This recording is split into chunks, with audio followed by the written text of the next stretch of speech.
Hello, hello, hello po mga kalinga. Panibagong reaction video na naman po ang inyong matutunghayan sa araw na to. At syempre, ang ating re-reactionan po mga kalingap ay yung isa sa mga interview ni Vincent Calyada sa dalawa, kay Ruel and kay Rachel. Yung mga katanungan ng mga tatay nila, no? At ayan na nga, at sinagot na nga ng dalawa. So, ayan. At ating himay-himayin ang mga sagot, no, nila Ruel at saka ni Rachel sa mga tanong ng kanilang mga ama. So, umpisahan natin, no, unang-una, syempre, kukumustahin muna ni Vincent yung dalawa at okay naman, no, okay naman. At lagi namang okay. At kitang-kita naman natin yan na always naman sila happy at syempre nag-i-enjoy, no, kasama ang isa't isa. So, ito nga, nagkwento nga si Ruel ng kanyang karanasan, no, sa buhay. Kasi nung in-interview nga ni Vincent Calyada si Kalingap Awi, ay parang medyo naging emotional, no, si Kalingap Awi. Ganun po talaga, no, ganun po talaga siguro ang tao pag tanungin about sa mga nakaraan, no. Syempre, yung mga karanasan nila dati na parang imposible na mabago, ano, syempre naging emotional, no, si Kalingap Awi sa ganong mga katanungan, lalo na pag in terms of kay Dodong, no, kay Ruel of Malalag, kasi alam niya po ang hirap na pinagdaanan ng kanyang anak, no. So may mga kwento na hindi pa din natin alam, na sabi nga ni Ruel, mas gusto niya na ang magkwento ay yung mga ibang tao na nakakakilala sa kanya, no. Hindi, ayaw niyang magkwento ng siya lang, no, siya ang magkwento, no? Kasi gusto niya na makilala siya na kung ano siya, kung sino siya, at kung may mga nangyari man noon sa buhay nila na wala pa itong YouTube, no, nung naghihirap pa sila, no, hayaan natin yung ibang tao ang magkwento sa atin noon, no, yung mga taong nakakakilala talaga. So, yun, no, shinare ni Ruel sa atin yung kanyang naranasan ng hirap ng buhay, no. Estudyante pa lang, no, nagtitinda na si Ruel, elementary, high school, at nag-college, no, nagtitinda na siya. So, it means ito si Ruel, elementarya pa lang, business-minded na, no? Marunong nang mag-handle ng negosyo or pera, kumbaga. Kasi nga, alam nyo mga kalingap, gaya na sabi ni Ruel, ayaw niyang humingi, no, ng pera, or hindi niya pa talaga na hihingi ng baon or sa kanyang magulang. Kasi kung sa totoo lang mga kalingap, no, yung trabaho ni Kalingap Awi noon, mga sideline lang, hindi talaga siya sabi nga may permanent. Then si Ate Marichu naman ay housewife, no, dyan lang sa bahay. So hirap talaga din sa dami nila Ruel, no, ilan sila magkakapatid. So ang source of income hindi sapat, lalo na pag may mga estudyante, di ba? Siguro pagkain okay lang, mapoprovide, pero yung sabing siguro sa mga baon, yung mga project, yung mga kung ano pang kailangan sa school, di ba? So kailangan talagang dumiskarte, no? Kaya buti na lang talaga, no, si Ruel ay magaling dumiskarte. So yun, no, nagtitinda sa school, yun naman talaga ang parang pinakamadali, no, bilang estudyante, yan ang pinakamadaling magiging sideline or part-time, no, ng mga estudyante ang pagtitinda. So sa pag-college ni Ruel, no, shinare niya na nag-apply siya ng trabaho, naging working student siya, no, at ang trabaho niya nga doon sa isang mall, sa maliit na store, no, sa mga parang mga quick mga takoyaki, yung mga stall, no, mga stall na maliliit diyan sa mall. So nagtitinda siya at ang kanyang oras ay closing, no, sa closing. So panghapon, panggabi ang kanyang oras, no. So dahil sa karanasan na yon mga kalingap, at namulat si Ruel sa hirap ng buhay, no, pinangako niya po talaga sa sarili niya na magtatapos sa kanyang pag-aaral, no. Kaya ayan, ganyan na si Ruel ngayon, no, nagtapos ng pag-aaral, cum laude, no, at sabi niya nga ay bonus lang yon, no, bonus yung pagkaka-cum laude niya. So si Ruel din sa ngayon kasi okay na, parang ano na, nakikita na natin na okay na ang career ni Ruel ngayon, no, sa YouTube. Siya na ang ano ngayon, siya na ang breadwinner, no, sa family, sa pamilya niya. So siya na yung parang lahat ng mga needs ng pamilya, no, siya na ang nagpo-provide.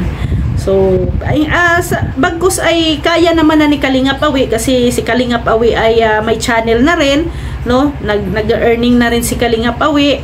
Ang mga kapatid niya ganun din, no, sila Kalingap Angeli nag-earnings na rin, no. Ang wala pa si ano, so, ang bago pa lang ngayon sila Jan, no, nag-umpisa na mag-vlog, no, at sila Maui, no, estudyante pa man si Maui. So siguro soon magkakaroon din ng channel si Maui, abangan na lang natin, no. So ngayon, no, at least sila na pamilya, no, tulong-tulong, no, nagtutulungan sila ngayon. So ito na nga, no, at pag-uusapan na natin yung mga katanungan ng kanilang mga ama. Unang-unang sumagot sa tanong ni Kalingap Awi ay si Rachel, 'di ba? Yung tanong ni Kalingap Awi na kaya bang tanggapin, no, ni Rachel ang pagmamahal ni Ruel. So ang sagot ni Ruel yan, walang patumpik-tumpik pa, walang paligoy-ligoy pa. Ang sagot, kayang-kaya. No, kayang-kayang tanggapin ang pagmamahal ni Ruel of Malalag. Syempre naman, 'di ba? Kitang-kita naman talaga. So sa pangalawang tanong, no, kung ano ba ang yung pagmamahal ni Ruel, kaya niya bang tanggapin, no? Or kaya niya bang suklian yung pagmamahal ni Ruel, or kaya yung ano ba ang magiging ano niya kay Ruel, no, yung pagmamahal ni Ruel sa kanya. Ang sagot ni Rachel doon, no, binibigay, kung ano yung binibigay na pagmamahal ni Ruel, no, ano niya yung tutumbasan niya. Kung ano yung pinapakita ni Ruel sa kanya na pagmamahal ngayon, tutumbasan niya pa yun, no. Times 2, times 3, times 4, di ba? Basta tutumbasan niya, hindi niya babawasan, kundi dadagdagan niya. Yung ganon ang sinabi niya, ano ha, hindi, yun lang ang aking pagkaka-explain, pero hindi po yun ang sagot talaga ni Rachel. Yun ang aking paliwanag sa inyo, no? Kung yung sa tanong ni Kalingap Iwi na pagmamahal ni Ruel, no, kaya ano ba ang maano ni Rachel sa kanya, yung punuan, no, punuan niya yung pagmamahal ni Rachel ni Ruel, no. So sabi niya ay ibibigay niya lahat ang pagmamahal, dadagdagan niya, at syempre, no, gawin niyang 100 times or million times ang pagmamahal kay Ruel. So, ibig sabihin nun, mga kalingap, mahal na mahal po talaga ni Rachel si Ruel, no? Walang patumpik-tumpik pa, no? Kasi sa mga makikita mo naman sa kanilang mga mata, kung inyong maobserbahan, ano? So, yung about naman sa ugali, no? Sa ugali ni Ruel, no? Ang sabi naman ni Rachel, kaya din. Kaya niyang ang ugali ni Ruel. Basta mahal mo, no? Pag mahal mo ang isang tao, tatanggapin mo kung ano man siya. 'Di ba? 'Yun ang pinakamahalaga. So, ayan po mga kalingap, no? Ito naman ang yung tanong ni Tatay Raysan para kay Ruel, no? So, yung unang tanong ni Tatay Raysan na about sa ugali din, no? Kaya niyang tiisin yung ugali ni Rachel. So, ganun din ang sagot ni Ruel, no? Walang patumpik-tumpik pa, walang paligoy-ligoy pa, kahit na syempre bata pa si Rachel, no, para sa lahat. Ano pa lang siya, teenager, 'di ba? Teenager, dami pang pagbabago. Alam niyo naman yung ugali ng babae, no? Syempre, wither 'yan, no? Minsan ay may topak talaga. Kaya naman daw po, kaya i-handle ni Ruel, no? At kasi si Ruel naman, mga kalingap, ano na siya, matured na, yung isip niya matured na. Then si Rachel naman medyo ano pa, no, umuusbong pa, no, parang ano pa lang, kung ano pa ay nagde-develop pa lang. So si Ruel, syempre si Ruel na may ano na matured na isip, no, kayang-kaya niya na pong i-handle 'yan. At saka si Rachel ay kaedad lang din ng mga kapatid ni Ruel, no? So magkaedad lang. si Ruel ay ang kapatid, mga babae yun. So, mas lalong kayang-kaya niya i-handle. Kasi, di ba, may mga kapatid si Ruel na babae na kaedad ni Rachel. So, mas lalong kayang-kaya niya yun i-handle, no, ang uugali. Yung ugali naman ng babae, pag may tampo or merong tuyo, kunting lambing-lambing lang naman yan, no? Mawawala din yung mga toyo ng mga babae. Topak. Mawawala din ang topak ng mga babae. Kahit na hindi pa teenager, kahit na nga mga senior na, no, maganon pa rin. Basta babae, no, hindi talaga maiwasan yan, no? Ang babae ay tupakin talaga. Kaya, then sa pangalawang tanong, no, about doon sa hindi mo ba pababayaan, no, yung anak niya. Syempre, as a papa, no, at mahal na mahal ang anak, concerned din siya, no, concerned din siya sa kanyang anak. So, sabi ni Ruel, no, na hindi niya po pabayaan, hindi niya iiwan si Rachel, lagi lang siya nasa tabi, no, pangako yan hanggang dulo, no. Yan ang pinaka, talaga na pangako nila sa isa't isa, no, na magmamahalan hanggang dulo. Kung ano man, may mga, sa ngayon nga, di ba, sa ngayon nga, may mga challenges sila, may mga hinaharap sila na mga pagbabatikos, paghuhusga, pero kinakaya nilang dalawa, di ba? Sa iba yun, no? Pag sa iba siguro na may mga relasyon sa mga ibang babae na ganun, susuko na, no? Sumusuko na. Pero sa kanilang dalawa ay tuloy pa rin, no? Pilit nilang nilalabanan yung mga pagsubok na hinaharap nila sa kanilang relasyon ngayon. So, yung yung pangatlong tanong ni Tatay Raysan na sasaktan, no? So, ano ba ang magpapangako ni Ruel doon? No? Sabi naman ni Ruel ay pangako hindi niya sasaktan si Rachel, emotional, physical, no? Kasi nag-share nga si Ruel doon na nakikita niya, nakalakihan niya sa kanilang pamilya, no? Nakita niya sa mama at papa niya na siguro may kunting problema, pero hindi naman humantong sa pisikalan or emotional abuse, no? Ang napansin niya sa kanilang parents ay pag may problema, inaayos, no? Pinag-uusapan ng maayos. Kaya yun ang i-apply ni Ruel. At magandang yun, magandang ugali yung ganun. So alam nyo, mga kalingap, ang pag-uugali ng isang tao nagsisimula po talaga sa pamilya, no? Diyan talaga sa loob ng pamilya. Ipalagay na lang natin naging yung nakamulatan ni Ruel ay mga kung ang parents niya ay mga yung katulad ng iba na abusado, no, lasinggero, bugbugero, babaero, or kung ano-ano pang mga dyan, mga sugalero, di ba?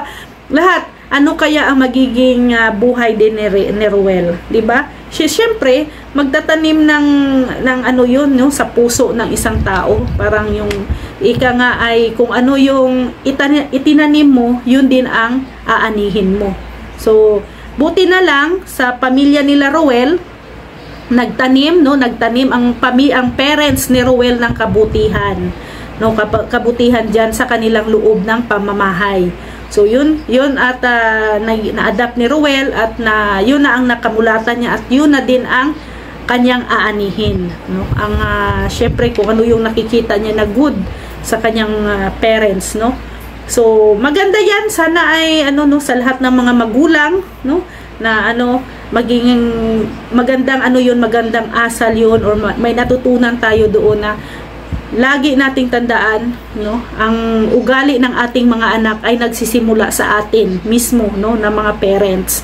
So kung ano yung natin, no, itatanim natin sa loob ng ating pamilya, yun din ang aanihin ng ating mga anak. Syempre, huwag nating kalimutan, no, na ilagay sa center si God sa ating pamilya. Laging nakadikit yan, no. Kung may mga mistake man, may pagkakamali man, no, so babangon ulit. Agwat ng wag nang ulitin kung ano man ang pagkakamali na nagawa noon. So yun mga kalingap, sana ay may napulot tayong aral dito sa interview na to. At please sa mga hindi pa po nakapanood sa video na to, puntahan nyo po ang channel ni Vincent Calyada at doon maririnig nyo lahat ang kanilang mga explanation, ang kanilang sagot, ang kanilang mga tanong, no? So doon sa channel ni Vincent Calyada. Please no, suportahan din po ang channel ni Kuya Val Santos Matubang at Edna Vlogs, Kalinga Prab, Ruel of Malalag, Rachel Morales Vlog at ang inyong abang lingkod, Rhea Olarte, kasama po ang ating deputy, Mick Agnes Vlog, Kalingap Awi, Kalingap Angeli, Kalingap Billy Baby Girl, Kalingap Dudo, Bila Ayop, Rachel TV, John Lindon Official, and Rex Vlogs. Maraming salamat po mga kalingap. See you tomorrow. God bless everyone. Bye-bye po.